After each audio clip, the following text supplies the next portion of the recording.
Hello friends, welcome to my channel Sushant Chess Boys. Today we are at the next topic, that is opening for black, and we have already started with the Sicilian dragon. Today we are going to be looking at some classical lines by white. So let's get to the starting position quickly. E4 C5, NF3 D6, D4 CD, knight takes D4. I have explained the general ideas for white and black both in the first part. So now let's get into the classical position quickly. NF6, NC3, G6. Here white usually chooses bishop E3, bishop E2 and castle. This he can do by both move orders. Either he can do BE3 first or he can do BE2 first. Both are possible. With the move bishop E3, white keeps the option. He doesn't want to disclose black whether he wants to go QD2 F3 long castle or he wants to continue BE2. With the move order BE2, of course he shows that he wants to castle. Maybe bishop E3 will be played or will not be played, that he can wait with. With both the move orders we will get the same position. BE2, BG7, castle, castle, bishop E3, knight C6. It must be noted that knight C6 and castle, they can be used as alternate move orders as well. So black has completed his development, and as I told you in the last lesson, after completing development, black wants to get the move D5. Of course, we want to discuss what are the lines for white, but today I will show you what are the general ideas. We will mix up some lines with general ideas. Let's say for instance, white does nothing and just plays KH1. Then black instantly gets the move D5. He gets on with breaking the center. Knight takes C6, B takes C6, E takes D5, C takes D5. We see that black has become much better. He is going to get the move E5. Rook is getting the open file. So white will never trade the pawns in this way. This is already somewhat better for black. Black will of course take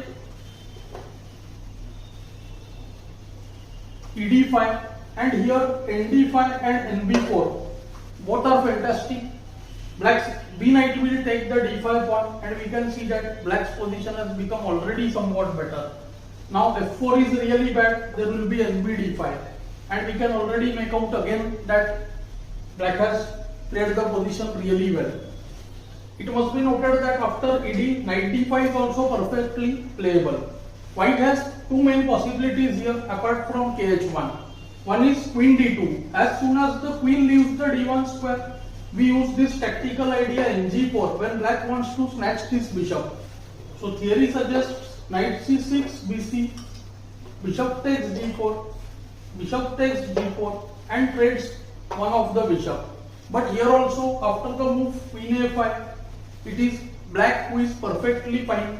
Rook is coming to B8 and black center is also very strong. So we can say that black has equalized very easily.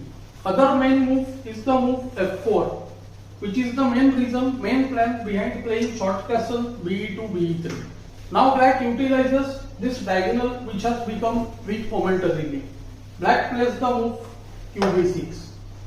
After the instant knight A4, which I feel is still somewhat better, black can just play his queen to A5, and this queen can be transferred in some cases to the king side as well.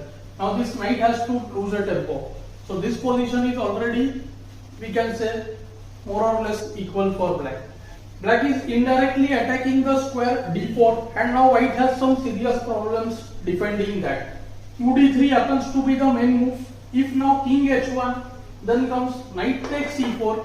When after knight takes C4, we can just play bishop D4 and black wins a pawn. So knight takes C6, but now queen C6, and again we see that E4 is defended well. After BF3 comes knight takes C3, when again we see black has become somewhat better. In this game we see white playing the move queen D3. He tries to protect the square E4. And the idea is that after knight G4, he often wants to use the move NA4.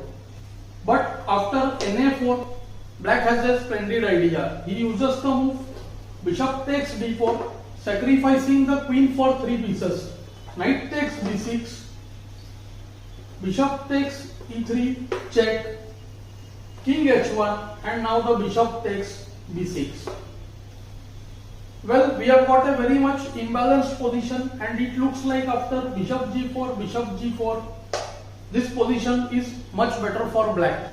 Usually in the absence of weaknesses, 3 pieces should be better than the queen. But here white uses the idea f5, which makes the position of course playable. Now the bishop on g4 seems to be in trouble, but we can make out that after the move knight e5, his bishop will have a splendid square on h5, because it's not easy to get the move g4 by white.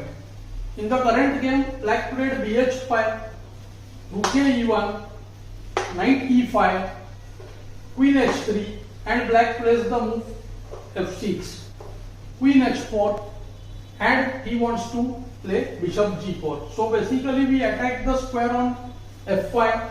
If h3, then there is g5. When we see that the white queen will be in trouble after queen h6 and f7, and if the queen goes back, then just bishop h5 followed by bf7.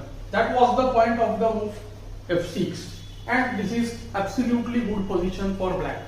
So knowing these lines will give us enough confidence to play the dragon variation against the classical setups by white. In the upcoming lessons, we will be looking at some other line. I hope you will find the lesson useful and instructive. Thanks for your time.